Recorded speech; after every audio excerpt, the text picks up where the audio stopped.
guys, welcome back to Great Lakes Junction. I'm in the kitchen and I'm cooking up some spiced blueberry jam. I'm really excited. This is a big hit in our house and I've given it away to get for gifts and everybody just loves this stuff. So I thought I'd bring you along and show you the recipe. Hopefully you can give it a try and see what you like. So I have got 5 cups of blueberries. And I've got 1 cup of water, and I'm just going to mash these blueberries up so they cook through. You can use an immersion blender if you want once these things start cooking. I'm just going to do this. I like my jams chunky. I don't like them really thin. So I just mash them best I can, and once they start cooking, I mash them again during the cooking process and get most of the big full blueberries out of there. So this is just like a regular blueberry jam, but it's added in is cinnamon, nutmeg, and if you like, cloves. It makes a really good flavor to it rather than just plain old blueberry jam. So let me get this going and I'll bring you back in a minute. Okay, they're squished up as best I could. I'm just going to add some lemon juice again.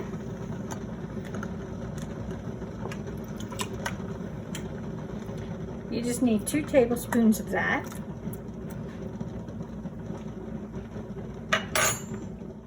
Okay, we have a 1/2 teaspoon of cinnamon. If you like cinnamon a lot, you can double that if you want. We really like cinnamon here, so I usually put in just a little bit more. 1/4 teaspoon of nutmeg.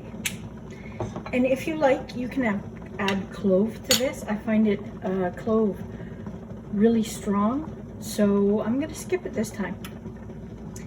And I also have 1 package of powdered pectin, and we're going to add that in here.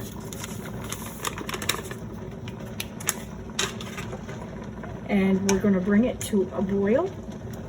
It's already starting to boil. Okay. We are up to a rolling boil, and we can't stir it down.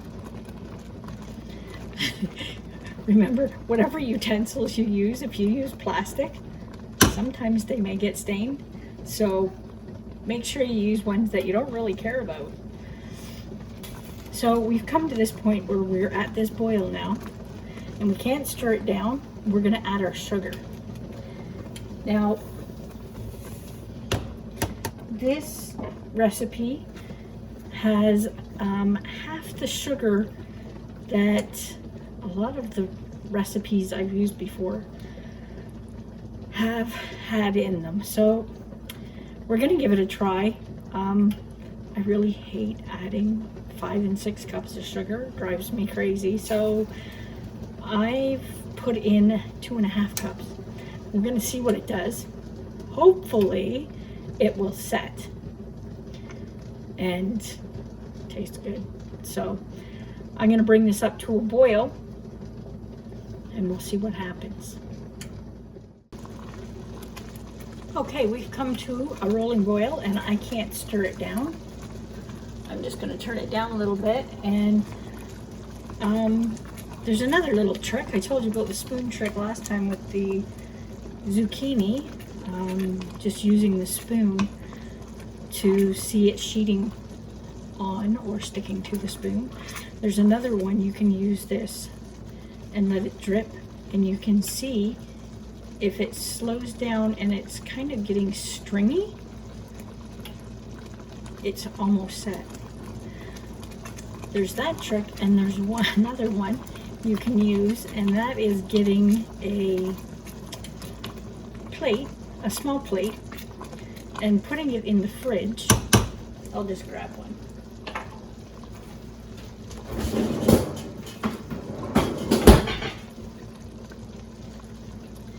So what you do, I have a cold frozen plate here, is take a little bit of the jam and just drip it on here. And you can see, whoops, you can see that it's setting.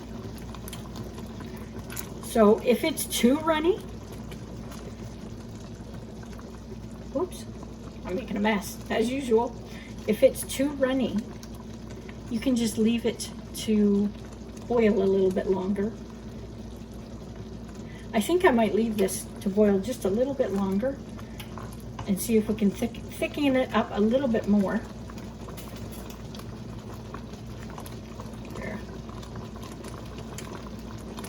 You can see it's still running a little bit.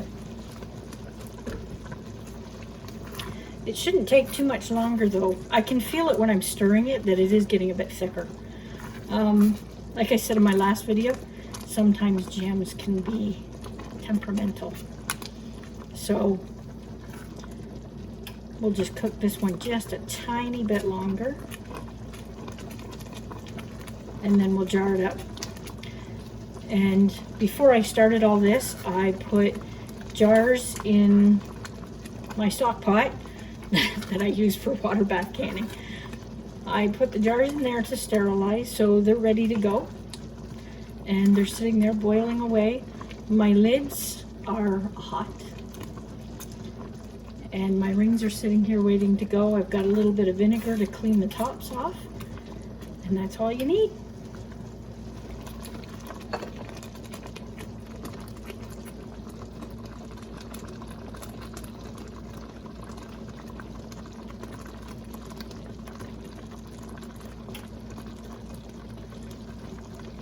That's about perfect for me. Not too thick and not too thin. Just cools the jam down enough that you can see the thickness of it and the consistency.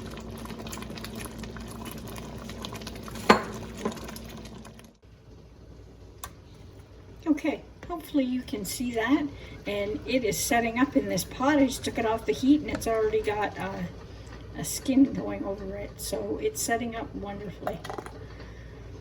Again, fill the jars to 1/4 of an inch head space,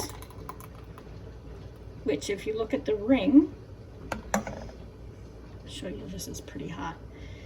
It's this first ring right there on the top. If you get a kit for canning, when you first start out, you'll have a poker to debubble, and it has measurements on it. Mine, however, is broken, so I can't show you how it works. But it has measurements for 1/4 inch, 1/2 inch, 1 inch, so you can measure it properly.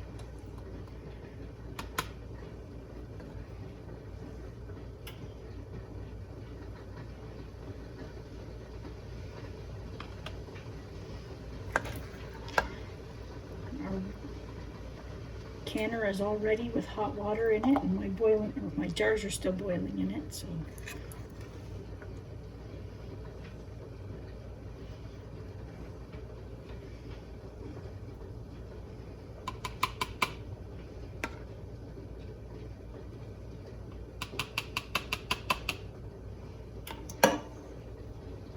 get another jar out so I have somewhere to put my funnel and not getting it all over like I always do. Okay, so take a little bit of vinegar and just wipe your rims down.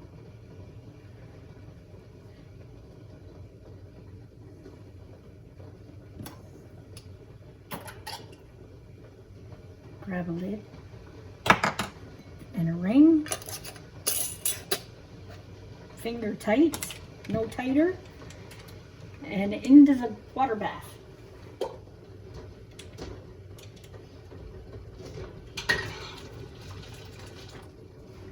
And just do that for all of them. I'll bring you back when we're ready to start canning them. Okay guys, there it is. We have 5 1/2 half pints We're gonna let this go for 15 minutes and then we'll take them out. I'm gonna get it going to a little bit bigger of a rolling boil there, and we'll take them out and let them cool. While I was jarring them up, it was setting in the pot. So I know these are good to go, and they'll come out very thick consistency.